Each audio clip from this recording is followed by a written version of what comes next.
Hello, my name is Okechi Emeka Egwem, and this is my presentation on pathophysiology Nurse 340.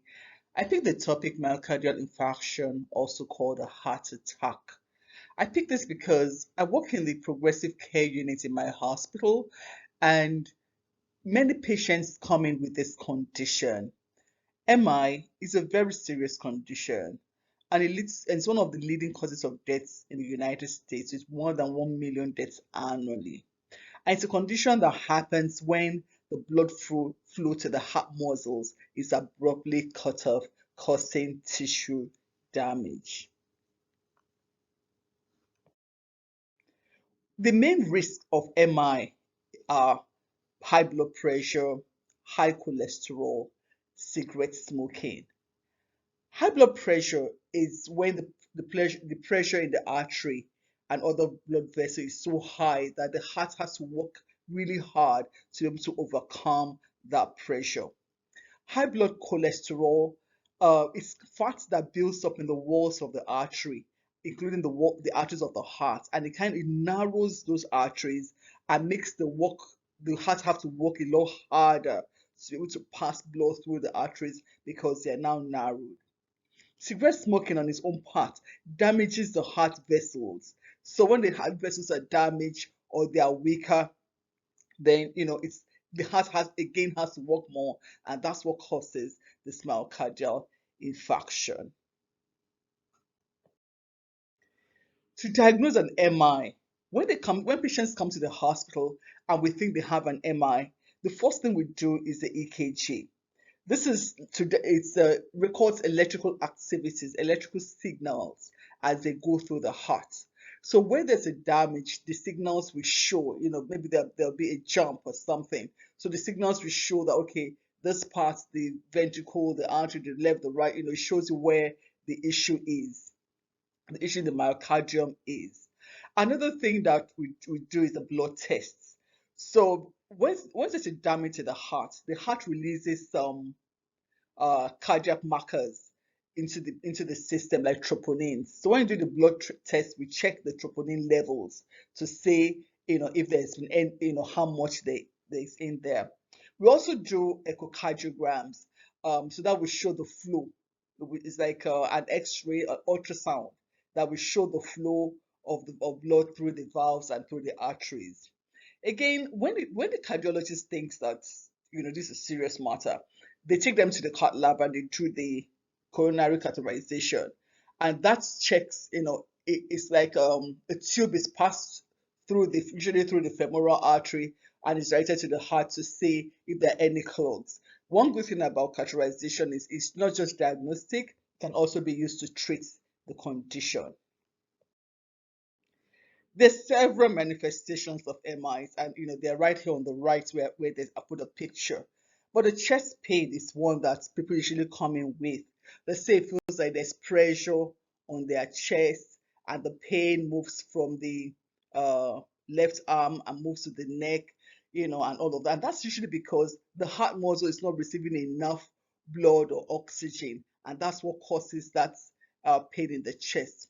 However, it's important to note that women sometimes don't have this pain.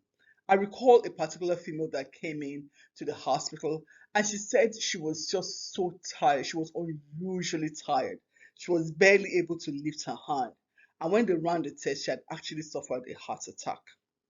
Another sign is abnormal heart beating. See, because some part of the heart muscles is damaged. There's palpitation because the heart is trying so hard to work, and there's palpitation like you feel your heart fluttering, beating irregularly, and this also causes shortness of breath because you're struggling, as it were, to breathe. So there's several interventions that can be done for this. One, they're given medicines that prevent blood clots like antiplatelets, anticoagulants, thrombolytics, fibrinolytics. This prevents blood clots from forming and also breaks down the clots. But the the golden standard that they usually do in a hospital is the PCI, the percutaneous coronary intervention. And here they pass the same, they do that in cath lab when they do the heart cath.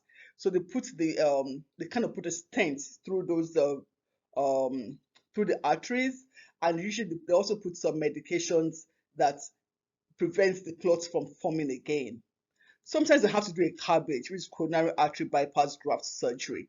One of the cardiologists said to me that if the occlusion is like 100%, that PCIs could be dangerous because they could lead to blood clots. So they have to do a CABG where they take arteries or veins from other parts of the body and use it to reroute the blood, from where the clot has happened to other parts of the heart. Race is a big part of this myocardial infarction. I kind of saying that a lot of African Americans have suffer from MIs, and that's for me. I believe that it's number one because of high blood pressure. African Americans have about the highest rate of high blood pressure in the entire world. Almost 50% of all African Americans have high blood pressure. That's unbelievable. And then they're also low socioeconomic wise. So lots of them don't have primary doctors, they don't do annual checks. So by the time the MI comes, it comes basically from nowhere, and they find themselves in the ER, and it's usually a really bad situation. Once a patient comes to the hospital and we think the patient has an MI, first of all, we consult the cardiologist start because they're the ones that usually diagnose that it's an MI. And then we get the lab people to come, the clinical laboratory technicians to draw blood and then check the cardiac markers to see if there's any and how much they are in the blood. Then the radiologist, of course, does the EKG and others, whatever other tests that they have to do. Like the X-rays, the chest X, and every other thing. So we get the radiologist involved as well. There's several medications that are used to treat the MI, but I've picked clopidogrel, which is an antiplatelet. The brand name is Plavix.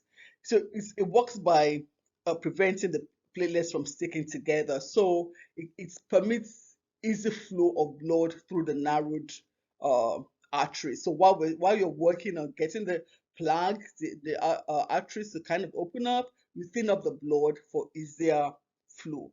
The usual dose is 75 milligrams and is usually oral once a day.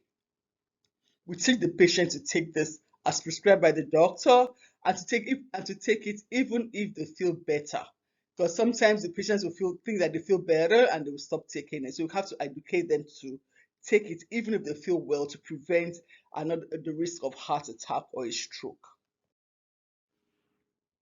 When it comes to the pricing for these medications, there were a whole lot of differences in prices. One generic from the brand, and another one where there are discounts. Costco sells generic, and Costco sells $16.82 for 90 tablets. Walmart sells the brand, and Walmart sells $110.50 for 90 tablets. That's a whole lot of difference. So for my patients, I will tell them if you can get generic, please buy generic. Again, if you have the discounts or coupons like the Good RX, Family Wise, then use those coupons and get a better deal. Walmart also has something they call Walmart for dollar prescription. And when you go there, they actually have it pasted on the pharmacy.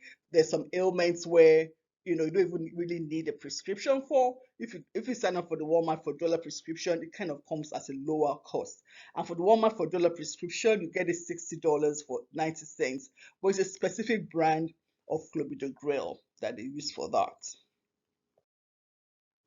One complementary therapy that I found that people use for MI is the flaxseed. The flaxseed they say contains the alpha-linolic acid, which helps reduce heart attacks, helps reduce high blood pressure. It also helps reduce cholesterol and lowers blood sugar. But experience with natural therapies, everyone needs to be very careful. Even though it's natural, it might not be safe and it might also interact with other things. So it's best to speak to your doctor when you're using this complementary therapies. So in conclusion, MI, also called a heart attack, is a life-threatening condition that occurs when there's a reduced blood flow to the heart, or especially when it's abruptly cut off and causes tissue damage. If you suspect you have an MI, please go quickly to the ER because it could be catastrophic and it could lead to morbidity or mortality. There are several risk factors: hypertension, hyperlipidemia, smoking, diabetes, which can do something to reduce. So if you work on reducing those risk factors, then you have a, a better chance of not having a myocardial infarction. Thank you very much.